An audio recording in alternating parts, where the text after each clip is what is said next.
talaga! Hi guys! Welcome back to Queen Bee TV. So, this is my channel, my vlog. Ang ganda ng assistant ko. So, for today's vlog guys, ayan, nakita nyo nasa labas kami. So, isa lang ibig sabihin nun, aalis kami. For today's vlog guys, may bibisitahin tayo. Ayan, napagbigyan po tayo. Nabisitahin ng isa sa mga lodi natin sa pagkakalapate. Siyempre, bago ko po ituloy itong vlog na to guys, don't forget to hit the subscribe button dyan sa baba, ha? Tsaka yung notification bell, ha? Para lagi kayong updated sa aking mga uploads at sa aking mga premieres. Okay? So, for today's vlog, mag-love visit po ang Lorena. Mag-love visit si Queen Bee. Pero syempre, bago ko tuloy itong vlog na to, ay nako, papasok ko muna aking intro. Kaya intro, pasok!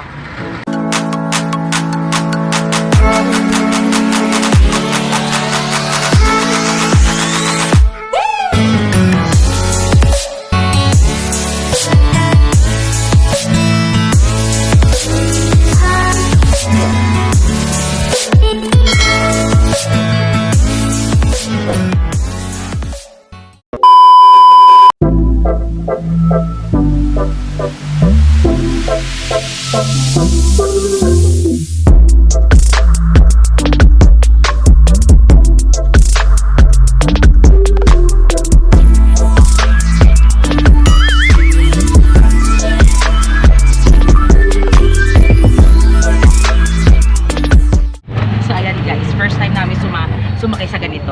Ano ba ito? E-trike kuya? Badya po. Badya. First time namin sumakay sa ganito. Saya pala. So malapit na tayo guys. Naka-tricycle na po kami. Siyempre kasama na si Ami.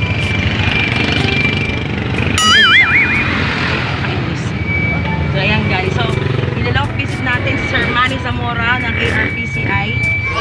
Second time na to actually tropa. Pero it's been like 2 years nung huli kaming pumunta dito. O ako. Saka kasama ko si JB nun. So ngayon, maglo-love visit tayo.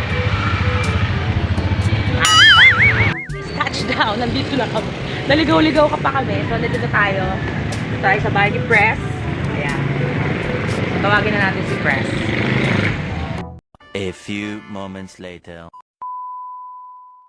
Ayan, Press. First question. Kilala ko yan. Matagal ko nang kilala yan eh. Tsaka magaling na magaling yan. Magaling yan. Magaling.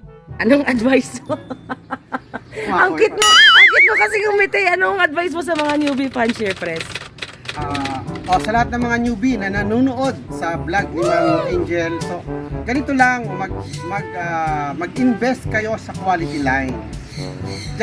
Diyan mag-i-start lahat. Kung tama ang linyadang hawak mo, then darating ang chance, in 2 years time, marunong ka na, magagamit mo na siya ng tama. Pero kung mag-i-invest ka, bibili ka ng tiki 300, tiki 500, ganun din ang gastos. Diba? Yes. Gaano kahirap pag yung maging presidente ng isang club? Naku po, Diyos ko, huwag yung pangarapin. Napakaganda question.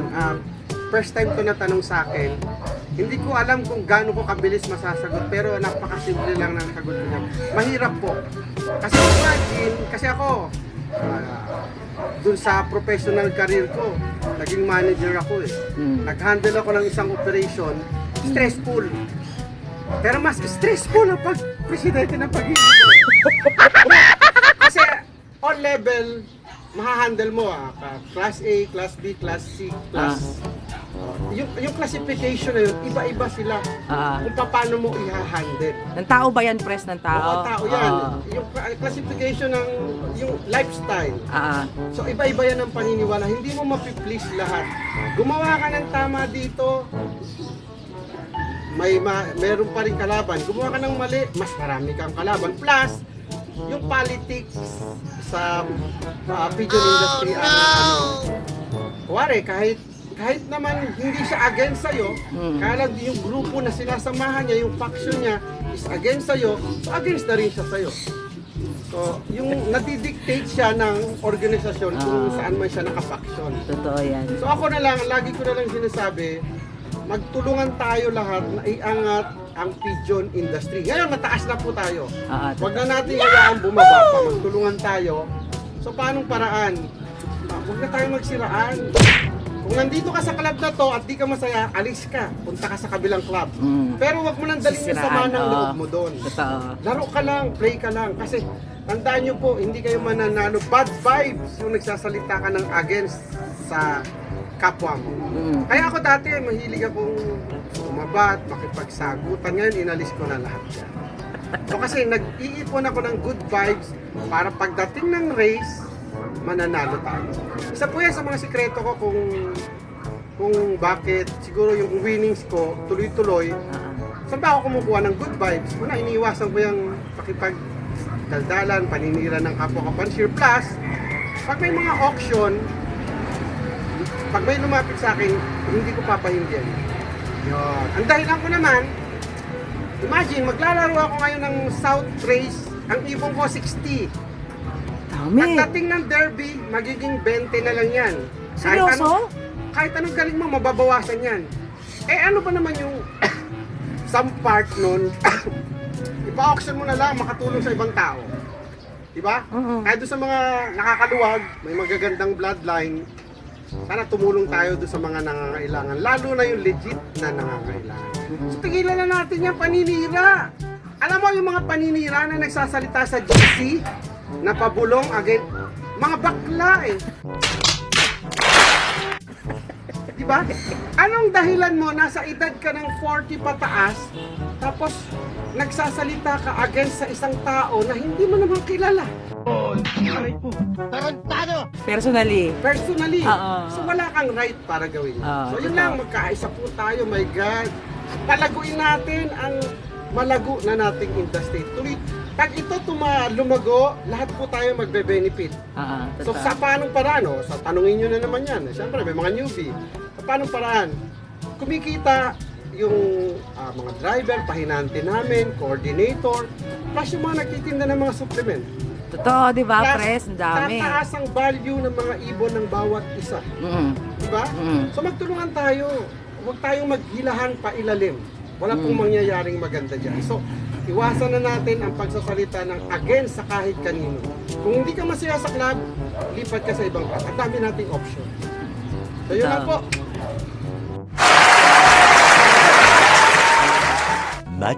Much later. Ito na, Pres, yung mga ano mo, mga breeder mo. Aalisin ko ito, ma'am. Pagbalik mo dito, wala na to. Lilinisin ko itong buong harapan. Yung harap nga ng bahay mo, hindi ko na naano na iba. Ito ang ililipat ko dun sa baba. Dito. Aalisin ko na to. Para gusto ko, open ako dito. Kita ko dun yung ano. Pero ito yung mga breeder mo, Breeder Pres. ko to. Oo. Nag-stop breeding na ako. Nagagawa mo pang mag-breed, ha? Sa busy mong yan, ha? Oo nga eh.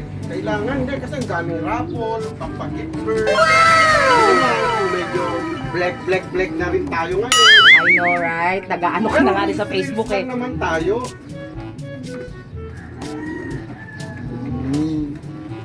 Ano ba itong buhayin? Wikika to, both side. Inbreed ang tatay, tapos ang nanay, wikika din. Gandang foundation to. Yan ang bili ni JBB, siguraduhin mo checkered. Ang ganda, Pres. Oo. Tsaka perso banded ko to. Tsaka yung perso band ko dito, yung mga Ano na ng perso ba? gold. Yan guys, so pauwi na kami. So nakita nyo ba yung daladala ko? Para kaming nag-shopping. So yan, nalog visit natin si Pres Manny Zamora. At meron po tayong pag-gift bird. Yan. Ganyan kabayad si Pres Manny. Talagang namili ako ng ibon guys. Ang daming ibon. At meron siyang gift bird sa akin. So pauwi na kami ni Ada. Doon ko na natatapusin itong vlog na to guys. So I'll be back. An hour later. Touchdown! O, ayan guys, nandito na po kami sa bahay. Nandito na kami sa bahay. So, ipapakita ko lang sa inyo yung gift bird sa akin ni Sir Manny Zamora ni Pres. Ayan, ang kanyang gift bird. Ayan, naka-perso rin niya po to. Itong young bird na to, inakay pa siya. Ayan, pero natawa ko kasi kakahiwalay lang daw niya ito sa mga magulang today. So, sabi niya ganon, ibibigay niya na raw sa akin. Lahi po to ni Wichika. Naka-perso rin niya na ginto. Ayan. Wow naman! Wow! Wow! So, ayan siya. Ayan. Galing kay AZ Marlock. Ayan, Manny Zamora Lock. Thank you, Pres. Maraming salamat, Pres. Siyempre, si JB. Sabihin mo. Gunggong! Barinig kita sa mukha eh! Yes. Thank you, Pres. Maraming salamat po. Ayan, thank you. Yan, meron na kami Wichika.